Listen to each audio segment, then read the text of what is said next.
മഹാഗുരുശരണം ഒരു വീഡിയോ ചെയ്യാമെന്ന് വെച്ച് ഇതെന്താണെന്ന് വെച്ച് കഴിഞ്ഞാൽ സാമ്പത്തികം ഒരു കുടുംബത്തിൻ്റെ സാമ്പത്തിക സ്ഥിതിയെക്കുറിച്ചാണ്. അപ്പോൾ ഇങ്ങനെ സംസാരിച്ച് വന്നപ്പോൾ വ്യക്തിപരമായിട്ട് ഒരു ഫാമിലി സംസാരിച്ചപ്പോൾ അപ്പോൾ അവരാരോ പറയുന്നത് കേട്ടു എന്ന് ലോകാസമസ്ത സുഖിനോ ഭവന്തു എന്ന് പ്രാർത്ഥിച്ചു കഴിഞ്ഞാൽ നമ്മൾ ഇത് ചെയ്യുന്ന എനർജീസ് നമ്മളിത് ചെയ്യുന്ന പുണ്യം എല്ലാവർക്കുമായിട്ട് വീതിച്ചു പോകും, നമ്മൾക്ക് കുറയും എന്ന് പറഞ്ഞു.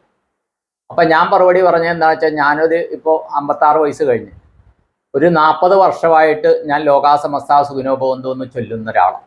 അപ്പോൾ സാധിക്കുമെങ്കിൽ ദിവസം 2 നേരം മിനിമം ഒരു നേരം ഉറപ്പാണ്. അത് നമോസ്തുതേ വ്യാസ വിശാലബുദ്ധി എന്ന് തുടങ്ങിയൊരു ഞങ്ങളുടെ വൃന്ദാവനസ്ഥനായ ഞങ്ങളുടെ കാശിമഠാധിപതി ശ്രീമദ് സുധീന്ദ്രദത്ത സ്വാമികൾ 1984 മറ്റോ പറഞ്ഞു തന്നത്, അദ്ദേഹം അനുഗ്രഹിച്ചു തന്ന പ്രാർത്ഥനയുണ്ട്.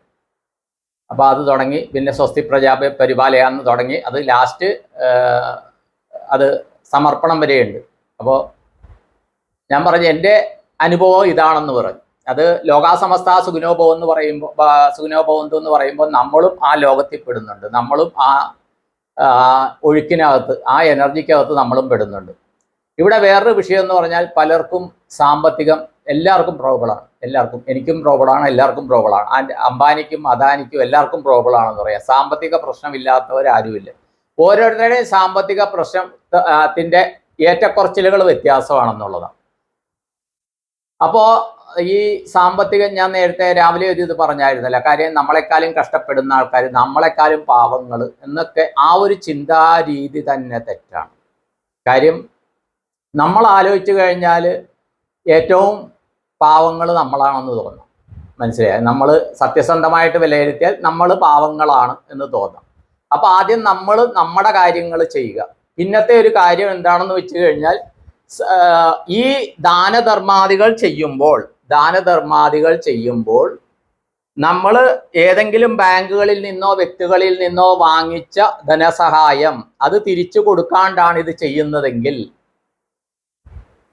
അത് റിവേഴ്സ് എഫക്റ്റ് ആയിരിക്കും വരുന്നത് കേട്ടോ. അത് വളരെയധികം ശ്രദ്ധിക്കണം. കാര്യം നമ്മൾ കൊടുക്കേണ്ടതായ ഒരു എനർജി അവിടെ നിൽക്കുകയാണ്. അപ്പോൾ ബാങ്കിൽ നിന്ന് വാങ്ങിച്ചതല്ലേ, അതിന് പലിശ കൊടുക്കുന്നുണ്ടല്ലോ എന്നൊക്കെ പറയും. പക്ഷെ വേറൊരു കാര്യം എന്ന് വെച്ചാൽ ഈ ബാങ്ക് എന്ന് പറയുന്നത് പൊതുജനത്തിൻ്റെയാണ്.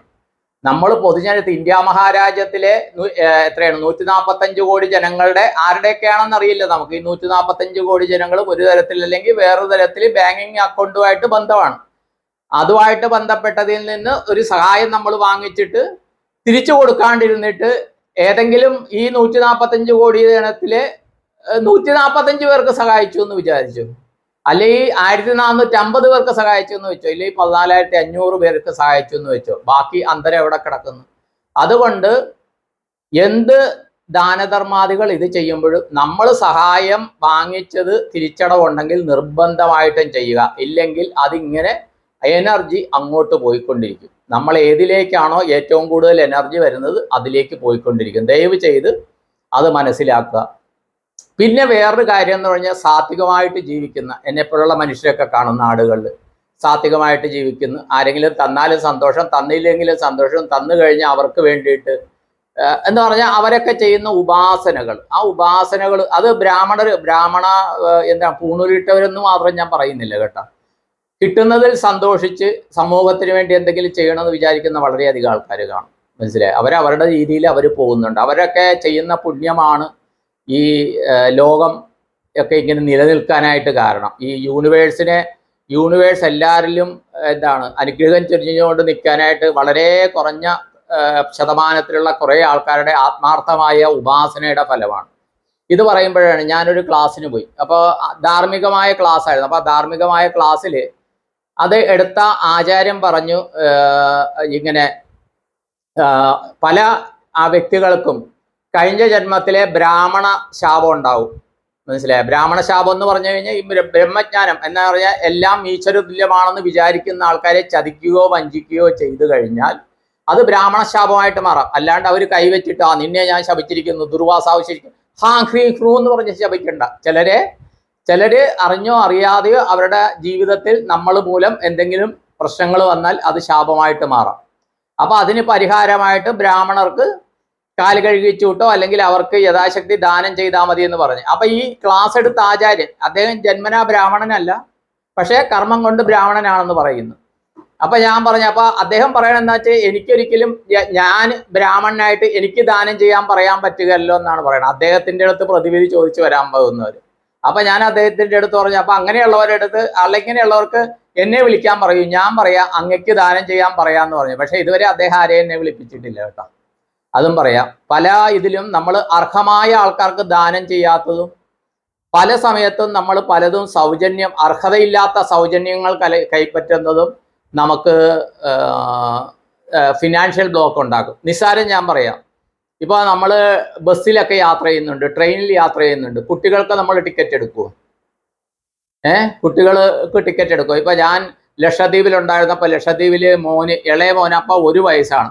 1 രൂപയുടെ ടിക്കറ്റ് ഞാൻ എടുക്കും. അപ്പൊ അവർ ചോദിക്കുക എന്തിനാ എടുക്കണേന്ന് ചോദിക്കും.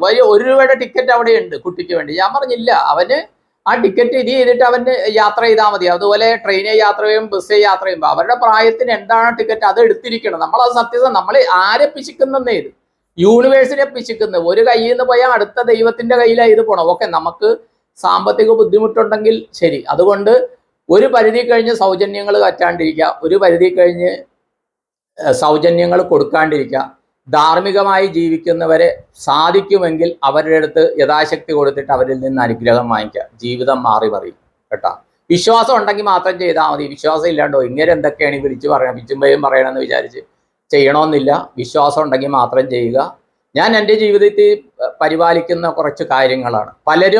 പലരിൽ നിന്നും എനിക്കെന്ത് കിട്ടണം എന്നുള്ളതിനേക്കാളും എനിക്ക് അവർക്ക് വേണ്ടി എന്ത് ചെയ്യണം എന്ന് ഞാൻ വിചാരിക്കാറുണ്ട്. പലർക്കും വേണ്ടി സാധിക്കുന്നവർക്ക് ചെയ്യും, ഒന്നുമില്ലെങ്കിൽ അവർക്ക് നല്ല ഉപദേശങ്ങളെങ്കിലും കൊടുക്കും. ഇത് ഇങ്ങനെ ചെയ്യാം അങ്ങനെ ചെയ്യുമെന്ന് പറഞ്ഞ് ഉപദേശങ്ങൾ കൊടുക്കുക. അപ്പൊ അത് പറയുമ്പോഴാണ് പല ആൾക്കാരും ജാതകം തന്നിട്ട് സാറേ അത് ഒന്നും പറഞ്ഞില്ലല്ലോ എന്ന് പറയുന്നുണ്ട്. ഞാനൊരു ജ്യോതിഷനല്ല, ഒന്നുകൂടി ഞാൻ പറയുകയാണ്. അതുകൊണ്ട് ജാതകം കിട്ടി എന്നുള്ളത് കൊണ്ട് മാത്രമേ എനിക്ക് ഗൈഡൻസ് തരാൻ പറ്റുകയില്ല. എനിക്ക് നിങ്ങളെ കുറിച്ച് എന്തെങ്കിലും ഇത് വന്നു കഴിഞ്ഞാൽ തീർച്ചയായിട്ടും ഗൈഡൻസ് തരും. ആ ഗൈഡൻസ് വെച്ച് പോയി കഴിഞ്ഞാൽ ജീവിതം മാറും, അത് ഉറപ്പാണ്. പലരുടെ അനുഭവങ്ങൾ അതാണ്. അതുകൊണ്ട് ഞാൻ തരാത്തത് കൊണ്ടോ സാറ് നമ്മുടെ കാര്യം മറന്നു എന്നൊന്നും ദയവ് ചെയ്ത് ആരും വിചാരിക്കല്ലേ. അപ്പോൾ എല്ലാവർക്കും എല്ലാവിധ നന്മകളും വരട്ടെ. നിർത്തുന്നു. നിങ്ങളുടെ സ്വന്തം Srinivasa Pai. All the best to all. Thank you all. അടുത്ത വീഡിയോ പിന്നീട് ഒരു ഇമ്പോർട്ടൻ്റ് വിഷയമുണ്ട് കേട്ടോ.